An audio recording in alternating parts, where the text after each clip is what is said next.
Assalamualaikum dan salam sejahtera, selamat pagi semua. Anda kini sedang menonton sesi podcast bersama saya Zuhaizi Rosdi, sempena Expo Rumah BPEX. Seronoknya ada rumah yang bertempat di Dewan 3 Pusat Pameran Mid Valley yang akan berlangsung pada 4 dan juga 5 November ini.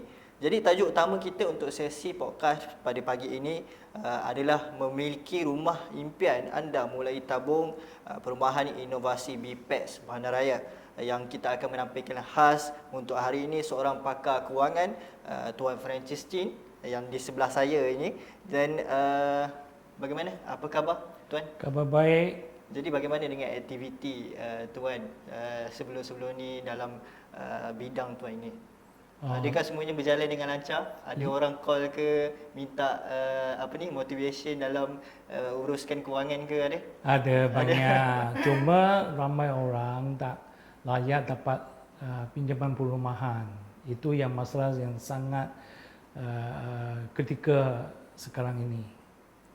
Ketika sekarang ni untuk rakyat lah dalam nak selesai. Sebab apa? Sebab sekarang masalah kewangan memang antara faktor utama rakyat untuk masa kini. Okey, baik. Jadi alalang Tuan Francis dah sampai dekat kita punya podcast pada hari ini. Boleh tak ceritakan sikit sebab apa? Sebab ramai orang nak tahu tentang Tuan Francis ni. Boleh ceritakan sikit tak tentang latar belakang Tuan Francis, macam mana boleh menceburi dalam bidang sekarang ini? Silakan. Okay, Zul, thank you very much. Ya, saya adalah speaker Hartanah, Reda, New Street Time, My Rumah, dan Penang International Property Expo, dan ada banyak pemaju-pemaju saya jadi speaker di tempat pemaju-pemaju. Dan betul saya pun penulis buku Mortgage Reduction Planning. So this is 20 tahun pengalaman dalam mortgage reduction planning. Buku ini ialah bantu orang ada pinjaman perumahan mengurangkan faedah atau keuntungan bank sehingga 80% dari jumlah faedah pinjaman perumahan. Ya, and I pun sebagai pengasas CEO MRP Mortgage Reduction Planning. Saya pun ada satu sertifikasi ialah CHFC USA. In English we call it Chartered Financial Consultant. So jadi bidang MRP adalah 22 tahun. Tadi saya kata kita boleh bantu pembeli jimat bunga pinjaman bank sehingga 80% dari jumlah bunga. Dan saya pun pensyariah sertifikasi profesional MRP. Dalam 22 tahun, I dah convert this professional service untuk satu sertifikasi kepada remaja-remaja bagi ilmu mortgage. Dan saya pun pakar pembiayaan Islamik. Dalam Islamic financing atau pembiayaan Islamik, dia ada 3 jenis. Number one ialah BBA, Buy Bintang Manazil. Yang kedua, Itawaruk. Yang lastly ialah MM, Musyarakah Mutanah Kisah. So, apa bezanya? Ya, ramai orang kata dalam pembiayaan Islamik sudah akad. Ya, ada harga belian versus harga jualan. Apa erti dia? Ada ibrah, English panggil rebate. Ya. So jadi dalam sertifikasi MRP, dalam buku saya pun saya ajar Islamic financing. Ya. Buku ni diterbitkan tahun berapa? Diterbitkan last year 2022 January. 2022. I think sebelum ni ada juga buku yang diterbitkan oleh Tuan Francis sendiri. Yes, yang buku yang pertama ialah Fail in Sales and Go Rich. Oh ya. That is in 2016. Dalam bahasa Melayunya gagal dalam jualan dan menjadi kaya. Yes. So I dah ada pengalaman 40 tahun setakat ini. So nak tanya berapa lama masa yang nak ambil untuk Tuan Francis terbitkan buku ni? Masa untuk mengarang. Oh, yang pertama buku Fail in Sales and Go Rich, it took me 8 years. 8 years. 8 years to publish. Saya takut ada sebabnya, ya. Tapi buku ini selepas I publish yang buku pertama, buku ini 6 bulan sudah siap. 6 bulan. 6 bulan sudah siap. Kerana saya ada 21 tahun experience dulu. Jadi I tahu macam mana nak publish. I pun sendiri publisher. I just panggil orang print the book and then I jual the book. I ada pengalaman. And yang buku yang ketiga ialah financial consulting. Akan di launch mungkin this 2-3 months lah. Itu financial consulting. Akan diterbitkan nanti. Nanti tengok macam mana lah. So maksudnya dah ada 3 buku yang dah diterbitkan. Yes. Untuk buku pertama tu bila diterbitkan? 2016. 2016, wah agak lama Dah lama. Ambil masa 8 tahun. Jadi 8 dah dekat tahun. 2000-an macam tu lah. 2008 lebih kurang lah. Waktu tu dah lama dah berkecimpung dalam bidang ni. Ya, dulu I actually agency manager, life insurance agency manager. So ada 18 tahun bidang sales and marketing dalam bidang life insurance, financial consulting, unit trust, wasiat, investment, taxation dan sebagainya. So dalam tahun 2000 saya specialize untuk mortgage reduction planning. Meaning bantu orang yang ada pinjaman perumahan mengurangkan faedah pinjaman dia. Faham. Ya. Itu latar belakang saya. Baik. Jadi boleh tak saya terus ke soalan yang pertama? Sebagai pakar kewangan lah, saya nak macam mana komen Tuan Francis, yang mana sejauh mana Tuan melihat trend pembelian rumah di pasaran Malaysia pada masa kini? Okey, dalam trend pasaran Malaysia, saya nampak harga rumah akan naik lagi. Akan naik lagi. Akan naik lagi. Dia akan turun. Adakah disebabkan dengan faktor kenaikan OPR ke 3%? KPR last week dia maintain. Maintain 3%. Dia maintain 3%. Ya. Kalau naik lagi turun. Nasib baik USA Fed rate dia tak naik. Ya, kalau dia naik kita akan ikut. Mungkin dengan kenaikan trend ni mungkin akan beri sedikit ketakutan kepada masyarakat untuk beli rumah. Kalau you beli rumah, you jangan risau dia harga apa tu, interest rate dia naik. You jangan risau. Ini rumah you untuk kediaman you. Dia bukan speculate. Ini untuk long term. Kalau you ada rumah yang pertama, ya. So because in years to come, itu harga rumah akan appreciate. You tak akan rugi. Ya, betul. Ya, tapi you sekarang sewa. You sewa memang you rugi. Ya. Better beli daripada sewa kan? Kalau you boleh beli sekarang. Kan? Because ada capital appreciation. Because landlord dia pun naik harga sewa you. Every 3 years, every 2 years dia naik. Dia banyak alasan. Dia kata inflasi. Ya. So jadi kenapa harga rumah akan naik? Kerana sebab geopolitical. Ya. Misalnya we call it imported inflasi dari luar negara, macam bahan perumahan, simen, besi dan lain-lain. Ya. And of course perang di Rusia dengan Ukraine. Tiap-tiap hari dia perang. Ya. Dan US dengan China dia ada trade war. Ya. Dan the other reason ialah oversupply of rumah akan tak habis dijual. Sekarang ada banyak rumah pemaju nak jual. Bukan tak ada orang beli. Banyak orang nak memiliki rumah. Cuma tak dapat pinjaman dari bank. Ya, ada sebabnya. Ya. So jadi dalam NAPIC report, this is the property report. Rumah harga lebih 500,000 lebih. Ada lebih dari harga rumah 300,000 tau. Banyak. more than 500,000, 600,000, 700,000, lebih dari rumah mampu milik. So jadi it's a big market. You look at Iskandar, you look at even in Monkera, Shah Alam, even in Penang, they actually oversupply. So that is the latest NAPIC report. And pembelian ada banyak pilihan. Actually today buyer banyak choice. Banyak choice dari segi macam mana? Pilihan rumah. Pilihan rumah. Hanya tak layak dapat loan. Dia suka KL. Saya pun tak suka KL, saya pun suka KL tapi tak dapat loan dari bank. So that is the trend I see in Malaysia. So dengan dengan kesusahan untuk dapat loan tu mungkin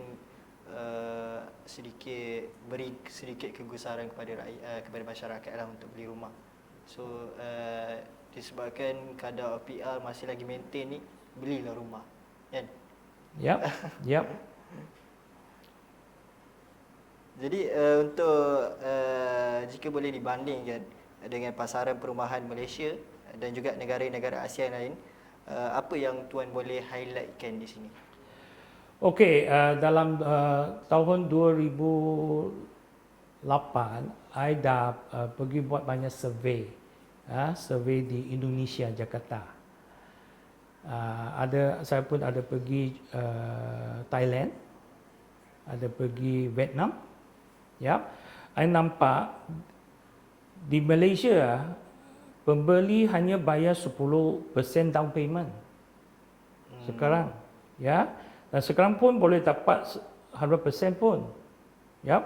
Tapi di negara ASEAN minimum 20% down payment. Lagi susah nak beli rumah tau. Dan kadar KPR, Indonesia dia panggil KPR, is interest rate, dia sangat tinggi. 14% setahun. Simpanan tetap 12% simpanan tetap. So jadi dia borrowing rate is 14 to 15%. I pergi Vietnam. Vietnam setakat pun 12 to 13% in Vietnam. And Philippines sekarang hampir 9% Philippines. Yang Thailand okey. Thailand at 5 to 6% macam Malaysia lah. So jadi harga rumah sangat mahal di Bangkok compared to KL. Hanoi lagi mahal. Saigon, Ho Chi Minh City. I buat survey. So jadi Malaysia yang paling paling murah lah in terms of housing prices. Sekarang ada rumah WIP lebih kurang 300,000 boleh dapat. Rumah WIP 300,000. Lebih kurang 298. Biasa dia maximum 300, dia put 298 atau 299. Datuk, dia 299,000 rumah mampu milik. That is the what I call that the comparison between Malaysia and ASEAN. Kalau nak dibandingkan dengan kadar pembelian masyarakat antara negara ASEAN yang lain, adakah kadar dekat luar negara pembelian dia lagi tinggi? Masyarakat dia lebih ramai membeli rumah ke, ataupun nak dibandingkan dengan Malaysia ni, masyarakat beli tak ramai yang beli, ataupun dekat luar sana lagi ramai yang beli? No, Malaysia in comparison kita ramai penduduk boleh dapat rumah. Kalau di Jakarta susah, because interest rate sangat tinggi. Filipina pun 9%. And you tak boleh pinjam 30 tahun Indonesia. Maximum 20 tahun. 20 tahun. Kerana interest 30%, 14%. Kalau you pinjam 30 tahun, matilah, the jumlah bunga yang you kena bayar kan. So jadi I nampak Malaysia is still a nice place to buy your house. Tinggi dia punya ni. Baik dah. Okey, baik. Jadi Apa masalahnya sebenarnya ramai yang masih belum membeli rumah dekat sini? Okey, keadaan sekarang dalam perumahan ialah oversupply ya. Oversupply actually before COVID dah oversupply already.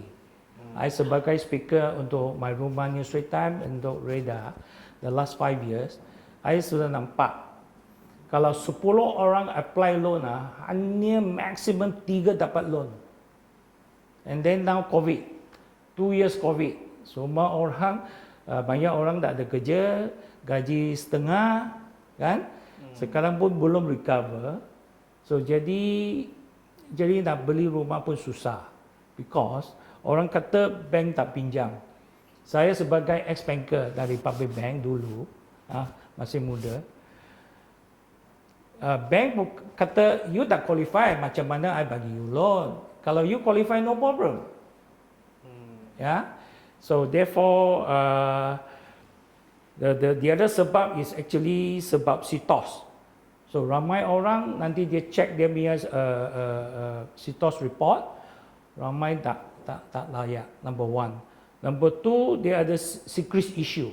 Secret issue means you pergi bank negara, you print out your report, mungkin 1 bulan, 2 bulan you tunggak. So bank are very sensitive to secret report. So dia nak 6 bulan kosong. Ya. So jadi depend on which bank also lah. Some bank are very selective, certain bank are still can nego dengan banker. Yep.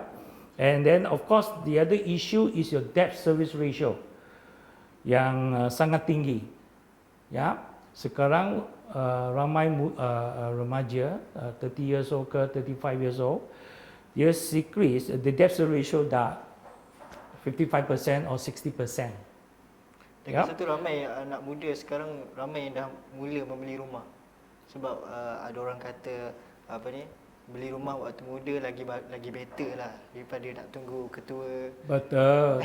tapi you ada duit dah. Biasa ibu bapa dia support 10% down payment, kan? Yang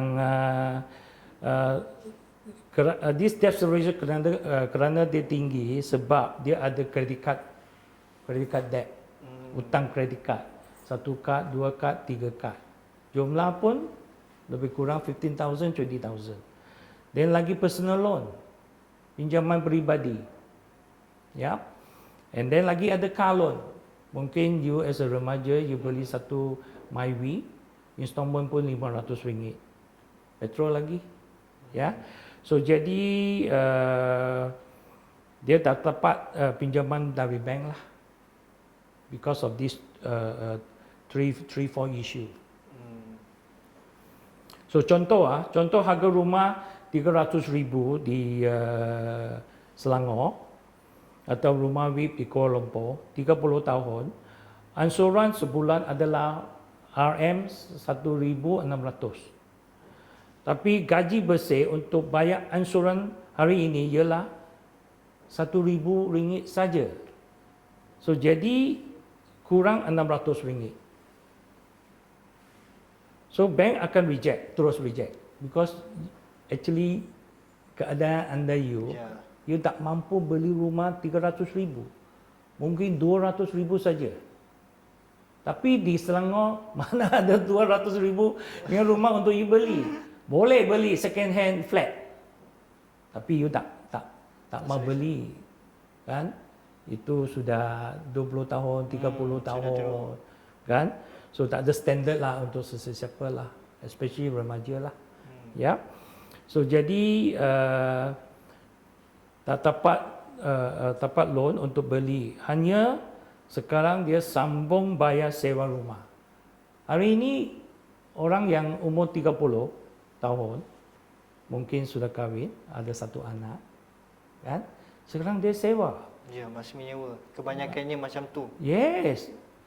At least maybe 800 to 1,000 ringgit atau 1,200 ringgit. Ya. So jadi kalau kita ada satu program, so sekarang dia tak payah sewa. So that is the situasi in Malaysia. kebanyakan yang menyewa tu mungkin dia susah untuk apa ni, untuk proses loan dia mungkin tak layak. Yeah, you have no Kebanyakannya macam choice, tu. you see. So ramai pun tinggal dengan ibu bapa, no choice. Ya, kalau you berdikari, you pergi sewa rumah anda. Kadang-kadang you orang Pulau Selangor, takkan you kerja di KL atau Shah Alam, takkan you tiap hari naik motor, kan? Atau naik bas, kan? Ya. So jadi you have no choice, you have to sewa rumah dekat Klang, dekat Shah Alam. Ya. Okey, baik. Jadi sebagai orang yang pakar dalam bidang kewangan ni, apa nasihat utama yang Tuan Francis akan berikan kepada bakal pembeli rumah? Okay, I always look at saya sendiri ya. Dulu I muda, 28 years old, lebih kurang lah 28 tahun. Kita mesti nak jimat wang. Guru saya Bob Proctor kata you mesti simpan minimum 10% of your gaji dalam bank. 10%. 10%. Contoh yang gaji 2,000, you mesti simpan 200 dalam bank. So you kumpul-kumpul mungkin 5 tahun, you ada down payment untuk beli rumah. Ya. And then of course save money and not overspending. Ya. I tengok banyak remaja hari ini dia ada handphone yang very high standard, iPad, you see lifestyle. So that's why a lot of money has gone to all these places. Kalau boleh, save the money for your future down payment. That's what my advice. And number 2, dapatkan second income. Yeah. So Robert Kiyosaki always kata have a second income. This is also Robert Kiyosaki also one of my guru. Yeah. Because of the high cost of living in Kuala Lumpur, in Selangor, in Johor, in Penang, even Negeri Sembilan, everywhere lah now lah. Yeah. So I always advise you can do online, especially now. Yeah. You can do online sales, you can jual insurance, jual property, whatever lah that can you have a second income. Macam orang sekarang dia buat Grab driver. Yeah. And then number 3, of course the other one I was talking about, naikkan ilmu kewangan. Naikkan ilmu kewangan yang macam Yeah. tu. Baca buku saya. Okay, you can get this book from me. RM50 saja, tapi banyak ilmu, banyak tips. Beli dari saya online. Just call my number or just Google me MRP. Saya nak beli buku anda. Ada pergi Facebook saya, Francis Chin. Senang cari saya. Just Google MRP. Ya. So jadi kalau you ada ilmu kewangan, ini untuk the future lah. Ya. So that is what I want to share on the few things. Mungkin saya sebagai salah seorang anak muda ni boleh juga ikut pandangan Tuan Francis yang mana boleh simpan 10% daripada gaji 200 sebulan.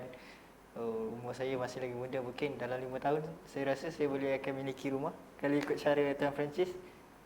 Ya, kalau plus your second income mesti boleh. Ya, mesti boleh punya. Kalau you nak 500,000 punya rumah, jimat lebih. Kalau dah jimat, susahlah. Tapi itulah agak sukar lah buat masa sekarang ni. Don't worry. Kita ada banyak cara untuk membantu anda. Jangan risau Ya. Okey, so boleh terangkan sikit berkenaan dengan tabung perumahan inovasi. Okey, hari ini kita sangat gembira dapat boleh launch tabung perumahan inovasi Kop Bandaraya Maju. So hari ini kita ada satu solusi inovasi boleh menghadapi masalah pembeli rumah. So tadi saya kata keadaan pembeli sekarang hanya mampu bayar ansuran RM1,000 sebulan. Jadi kurang RM600 untuk membayar ansuran rumah 1,600. Ya. Now, dalam kajian kami di Kop Bandaraya, ya, pembeli adalah debt service ratio yang tinggi kerana ada baki kredit kad lebih kurang RM20,000. So kami di Kop Bandaraya akan menolong pembeli ini settlekan semua baki sehingga RM20,000 kredit kad. So jadi debt service ratio pembeli itu akan menurun ke 40%. Cantik tak? Cantik. Cantik. Kita settlekan dulu. Get out of the banking system. So dalam secret report, you tak ada kredit kad. Ya. So kerana RM20,000 kredit kad, pembeli mesti servis 5% sebulan. Jadi RM20,000 kali 5% sebulan. Jadi RM1,000 tiap-tiap bulan you kena bayar kepada bank tau. RM1,000. RM1,000 tiap-tiap bulan. Because your credit card is 20,000 untuk roll over. Because you tak ada duit nak settle 10,000. Ya, hanya RM1,000 to maintain. Otherwise, you akan kena what I call that sitos. Okay. Jika Kop Bandaraya tolong settlekan RM20,000 debt credit card, pembeli boleh jimat RM1,000 sekarang. Kita sudah settlekan, sudah kosongkan itu kredit card, hutang kredit card. So jadi you tak payah bayar RM1,000 kepada bank. Okay. Dan campur RM1,000 yang sekarang you mampu bayar. So jumlah sekarang you ada RM2,000. Ya. So sekarang you ada RM2,000, you boleh bayar ansuran sebulan RM1,600. Lagi extra RM400. Right? So kita di Kop Bandaraya under mortgage department, under department yang saya handle. So jadi kita submit to the bank. Bank kata, okay, you sekarang ada RM2,000 untuk bayar ansuran rumah RM300,000 ialah RM1,006. So bank akan lulus. No problem. Pass. Ya. So jadi you as a pembeli, you dapat rumah. And pemaju di outside, mungkin ada 1,000 pemaju, dia boleh jual rumah. And dalam BPEX kita ada 50 pemaju kan, kita boleh bantu pemaju yang ada problem tak boleh dijual kerana pembeli tak layak housing loan. Ya, so jadi manfaat kepada pembeli number one you dapat jimat bunga kredit kad 18% setahun. So kali 2 you jimat 7,200 tau, 7,200. So you tak payah bayar bunga mas, kita sudah settlekan. I talk about 2 years kalau 3 years lebih lah. Ya. Jimat sewaan sekarang you boleh dapat rumah. You tak payah sewa. Contoh you sewa RM1,000 satu bulan. 2 tahun 24 bulan. So jadi you jimat 24,000 tau. Nampak tak? Ya. So jadi berapa? 7,000 tu 24,000 sudah jimat 31,200 already. And yang sangat-sangat lumayan ialah jimat pokok kredit kad 50%. 50% discount. 50%. Kita sudah settle RM20,000, you hanya bayar balik kita RM10,000. Bagus tak? Bagus, kiranya pembeli jimat RM10,000 lah. RM10,000. And then you bayar. Campur RM32,000 tadi. So jadi you jimat 41,200. Bagus tak bagus? Bagus. Memang bagus. Come to BPEX. Ya. So this is the thing that we can offer to all the Malaysian, ya, yang datang PPAX property fair and come to our booth, and all the participating developer yang kita pegang, kita rakan kongsi, rakan niaga, kita boleh bantu pembeli. Ya, that is three benefit. The last benefit, actually got two more. Boleh mendapat penjimapan keuntungan bank 100,000 melalui program profesional MRP. Sekarang you pelanggan kita, ya. Saya di MRP boleh bantu anda, boleh jimat 100,000 bunga. Bunga 100,000. Yes. Jadi 30 tahun, tempoh 30 tahun, sekarang jadi 15 tahun, you boleh settle. 30 tahun, 15 tahun. 15 tahun you settle. Wah, beza 15 tahun tu. Yes. Ya. And in Islamic banking, ini panggil keuntungan bank. Ini memang riba. Betul. So saya selalu kata, kita kurang riba, bebas riba, akhirat pergi syurga. Betul? Bagus. Saya setuju. Okey. Yang kelima ialah capital appreciation. Kalau hari ini you tak beli, you tak ada rumah. Nanti 10 years later ada property boom. Dia mesti ada down, ada boom. About 10 years cycle lah, lebih kurang lah. Kan? So jadi hari ini you beli 300,000 punya rumah, dalam 30 tahun nanti akan jadi mungkin 500,000 atau 600,000. Betul? Ya, I look at myself tau. When umur 30, rumah saya 100,000 dululah, kan? Hari ini 350,000. 3 kali ganda. Ya. So jadi untuk persaraan, you ada rumah sudah settle, harganya 600,000 untuk bersara. Ya. Dalam keseluruhan pembeli adalah win-win deal. Dia tak akan rugi. Banyak benefit dia. Banyak benefit. 42,000, 100,000. Yes. Banyak tu.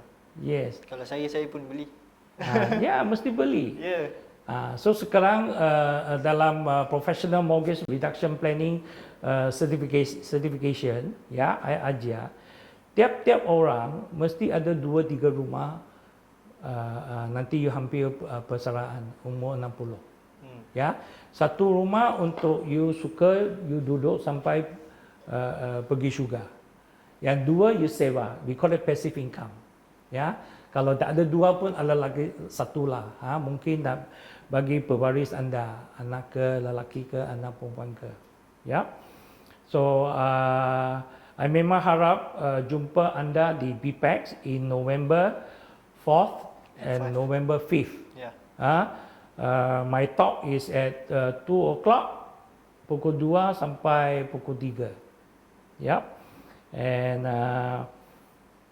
dalam expo BPAX ini ada banyak pilihan rumah untuk anda.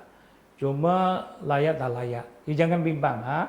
Kita ada banyak cara, solution untuk membantu anda. Mungkin ada another program nanti kita akan launch ialah rent to own. Rent to own means sekarang you dapat itu bank loan, you sewa dari kita. Nanti 3 tahun nanti atau 5 tahun nanti, nanti kita transfer to the bank to get a bank loan for you. So this is another 3 hingga 5 tahun. 3 sampai 5 tahun. Kita akan ajar you how to improve your CTOS atau CRIS dan debt service ratio. Ya, memang ada. Kalau you tak ada second income, kita bagi you second income. Senang saja. Kiranya untuk 5 tahun awal tu akan menyewa dengan tuan and dia baru loan dengan banks lah. Yes, yes. Yes. Ini panggil rent to own. Dalam bahasa sewa beli. Sewa Nanti boleh. sewa mampu milik. Sewa dulu nanti Sewa dulu baru beli. nanti you memiliki lah. Ya. Kita ada cara what I call that improve your debt service ratio, improve your security report. Nanti boleh layak. Yep. Okey, so mungkin saya ada sikit tambahan soalan lah. Yang mana bagaimana skim yang disediakan oleh kerajaan boleh membantu masyarakat untuk membeli rumah pada masa kini. Ya, Emak misalkan I think bulan lepas PM dah announce sekarang pembeli boleh dapat 100% housing loan. Ada bank yang bagi 110%. Ini bagus. Bukan semua bank. Ya. So kita akan tie up dengan these few banks lah yang boleh layak 100%. Tengok keadaan customer kita. Ya, kalau dia layak 90% kita bagi. Ya, kalau tak layak 90% kita bagi 100%. Lagi tak boleh kita bagi 110%. Yang penting dia layak beli rumah dari PPAX. Ya. So organizer of PPAX Dato' Noor Ashikin pun happy bantu pemaju Bumi Putra. Ya. So dia organize this event. I think it's very good, very good for all the pembeli. Ya. Tak kisah dia bumi ke kita pun ada non bumi rumah yang kita tawarkan, kan? Ada banyak benefit juga. Ada banyak benefit. Ya. So tak semestinya BPAX untuk Bumi Putra saja. Ya. Developer pemaju pun ada banyak rumah tak boleh dijual kepada orang Cina, ya, atau orang India atau Sabah or whatever, ya. So I can see that banyak rumah untuk pembeli to pilih lah, ya. So this is what today I want to share during my talk. Kalau ada masa dalam 1 jam, I will talk about the yield on investment. Then kalau ada masa, how to jimat, di tempat lah, how to jimat 30% atau 50% of the jumlah keuntungan bank. Ya. So of course lah. So kalau BPAX, Bumi Putra Property, biasa kita have to give Islamic financing lah. So jadi ada tawaruk atau musyarakah bertanah kisah. Ya. Saya tak akan bagi BBA, buy bintang haji. Ada sebabnya. Ya. So mungkin nanti you datang ke Expo BPAX, you boleh tanya banyak soalan, ya. Saya dengan Dato' Yapri adalah pengurusi Koperasi Bandaraya Maju Berhad. Dia pengasas inovasi Kop Bandaraya Tabung. Yep. So that is what I want to share today. Is there any other question for me? That's it. Okay. So saya rasa setakat ini sahaja untuk kita punya podcast untuk hari ini. Baik, sebelum tu saya nak mengajak orang ramai untuk jangan lupa datang sempena Expo Rumah BPAX. Seronoknya ada rumah yang bertempat di Dewan 3 Pusat Pameran Mid Valley pada 4 dan 5 November ini. Baik, datang ramai-ramai. Okey, saya rasa setakat ini sahaja. Terima kasih Tuan Francis untuk kita punya sesi podcast pada kali ini. So saya Zuhairi Rosdi. Assalamualaikum.